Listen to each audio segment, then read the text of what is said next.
Welcome back, our viewers. We are still having our guest, Mr. James Mwangi. And for the break, he was sharing with us how he lost his second job. And we are going to look at that. He's going to continue and share with us what happened when he lost his second job. Mr. Mwangi. Yes. What happened when you lost the second job? And before even we go to what happened, how did you lose that job? As I said previously, after we finished our meeting in Mwanza, we were given a week, like a week to go and rest, so that we'll be given the next course of action. But in the process, the week was not over, like 3 days. He called us and he said he has an urgent meeting. He wants to meet us. He said that on the third day he's going to meet us. So he broke off now the 7 day off. And he said he would like to meet us on the third day. Okay. So we thought maybe there's an urgent mission that we need to attend. So we left our houses and we went to the office waiting for the good news. But instead of good news, we got a shocking news. When he told us that things are bad here in America. I met my partners and they told me they will not be able to support the work I'm doing. So they are pulling off. And now because I don't have any other source of income, I just have to close the office. And I want to bring this to you, gentlemen. I'm sorry I have to release you because I cannot hold you any longer. I don't have money to pay you. I don't have money to run the office. It was, and then, now he's speaking on the phone, he's on the other side. And you have to listen. I know he was very tough. You couldn't interrupt when he's speaking. He speaks to you, listen. Then after that, and he never allowed us even to ask questions. He just told us things are bad and I have to let you go. So he told us what you'll do is you make sure that the office is locked. There are equipment in that office. So for the equipment, he told us what I would like you to do. I'd like you to hand over those equipments to the church where you are going. Just give but he told us keep the computer. There were computers. So he told us what I can be able to compensate with is the computers. If they are going to help you, maybe you can start business or maybe God will show you the way out. Actually, that's the information he gave us. And he told us, I'm sorry for what has happened, but I believe God, you did a good job. And it's not your fault that this thing has happened this way. So I believe God will give you another job.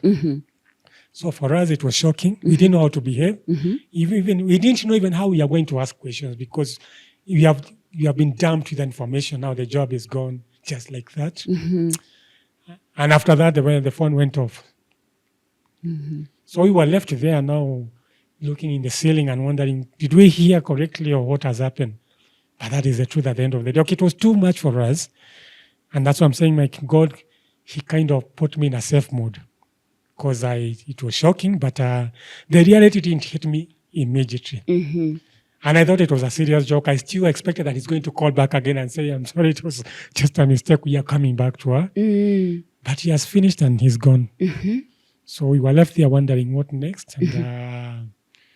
And of course, he communicated with our friends and said, this is what has happened. And I've already I've communicated with these two gentlemen. So now we are no longer now working together. I've relieved them because I cannot be able to hold them again. And the journey started from there. It was tough. And at that particular time, my wife was pregnant. She was expectant, actually. I would say she was 9 months due. Okay, she was due.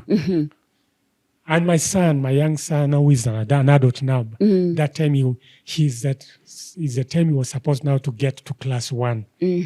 Yeah, he was supposed to join class 1. So it was quite challenging and it was quite traumatizing because now here, and this boss that I was working with, he never compensated us with anything. He never gave us anything. He just left us just like that. We didn't even have a salary for that month. So my trouble started there. But in my heart, I kept saying, God, whatever we were doing, we were doing a good job. We did a good job. we've gone to these nations and people were blessed.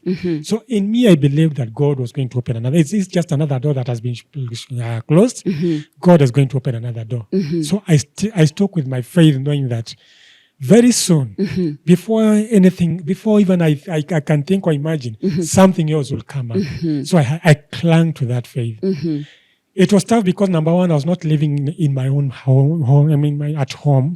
I had rented a house. And, exiting from the previous job, now I've gone to another job, which was paying better. Of course, I changed my status. So I went to a bigger house, a 2-bedroom house, a prestige house. And now the bomb has been dropped. I didn't know what to do because now I cannot afford to live to live in that house anymore. So the journey started. It was very tough. But I remained in that place, still thinking of the next way forward. The simplest, you mean the office? Not the office. Now we have to close the office. We have to vacate the office. Because now there's no money to pay for the rent now. So we have to vacate. In fact, we have to vacate very quickly. So that because the moment we delayed and we would end up now accounting for the rent of now the following month. Of course, the following month that was actually, when this information came to us, it was in the middle of the month. So we knew we had like 2 weeks to vacate the office, clear the office and everything. And that's what we did. We tried to clear everything from the office. We took what we could be able to take, what we were supposed to give to the church, we give it to the church. And then I started that journey of believing God that something will come up. I kept on believing God something will come up. And I like 3 months, I believe God that something is coming up. And even the friends, when I told my friends what had happened, they encouraged me. They came and they said, don't worry, things are going to work out. I'm sure God is going to come your way. So it's like I was a bit relaxed because in me I felt God is going to come through for me. But then God never came through for me in the next 3 months, in the next 6 months, in the next 1 year. Still waiting and having faith. So from there, I developed now bitterness and I started now developing now bitterness and anger. Before we go to that, that bitterness, you talked about your wife was expectant and your son was due to get to school. What now happened? Did the son go to school or what happened? My son was supposed to join now the primary school class 1. And the cheapest school that you could join by that time, they were charging 6,000. That was, and it was the best school in town. So luckily I had some money that I had saved. Despite things going that way, we had saved some money. And that's the money that now I was able now to pay. Because that primary school, the goodness of that primary school is that once you pay, that is all. There's no any other money that you're going to pay after that. That's why it was so cheap. Because you pay once. Once you secure a place, the only other money that will be paying now is what they used to call the school fund. I don't know, maybe 70 shillings, 100 shillings for maybe those kind of things. So it was the cheapest. And it was very hard for somebody to appoint to be able to get the position. But God kind of gave me a favor now. My son was taken there. I was able to pay the 6 months that was, so I didn't have now the problem of him now going through the primary education for the time that he went through. But in this situation, and my wife, the same after this news came to us, after 2 weeks, my wife, she delivered a bouncing baby girl. With all these difficulties and challenges, I think also God gave my wife, she was in a safe mode. She was kept in a safe mode. So this just did not hit her at that particular time. She was able to deliver safely. A bouncing baby girl. But now the journey started from here now because now he's a young baby who was coming. I have a son who is going to school and I'm jobless. I tried to look for jobs, yes, for all that time. And I was not able to secure any job. At first, because of the kind of job I was doing, I expected to get a better job than that or the same level. So there's no time I would ever think of going down because the mind would come to me and say, maybe now, because this job has gone, it's time you think about now going to Jiwakaji. So maybe go and look for something. But to me, it was not easy. And I was not ready to change to that. I was not ready to go to the to lower level. I knew my God is alive, and He took me from one grade to another. He can't take me down. So I kind of clung to that, knowing that my God is coming through. He's not going to embarrass me. He's not going to shame me. So I continued living a life of faith, believing that God will come through. That God never came through for me. For 1 year, for 2 years, for 3 years. I stayed for 3 years without a job. You talked about rent. Moving from a big house. Would you share with us? Would you like to share with us that? Yes, I went to a bigger house, 2-bedroom house, very good house. And that time, the rent, I was paying 5,000. So the job is gone. I don't have any income at all. The good thing is that the lady the lady landlord. Where I was living, she was a good friend to her family, and I used to pay her very well. As I told you previously, the job that I was doing, I would go to another country for 6 months. So what I would do, I would make sure that I pay in arrears, so that my wife will not be, she'll not be bothered. So I never used to have rent issues with her. I used to pay. But when these things happened, I went to her and I told her, now I've lost a job. I don't have a job. I don't know what I'm going to do. So I'm just asking you if you give me time to reorganize myself. I know whether I'm going to relocate out of this house, know where to go to, because I don't have the money to go to the next place. I have nothing. Yes. She was very good to me. She told me, no, just take your time until you find your way out. So she allowed us to remain in that house. We stayed there for some time. And by the grace of God, sometimes people would come and give us money because, I told so many friends, I'm jobless. I was trying to tell friends so that if you hear a job opportunity, please connect me, get me a job. I'm jobless now and my family. So I talk to friends that the way, when things come to that kind of a place, you talk to people.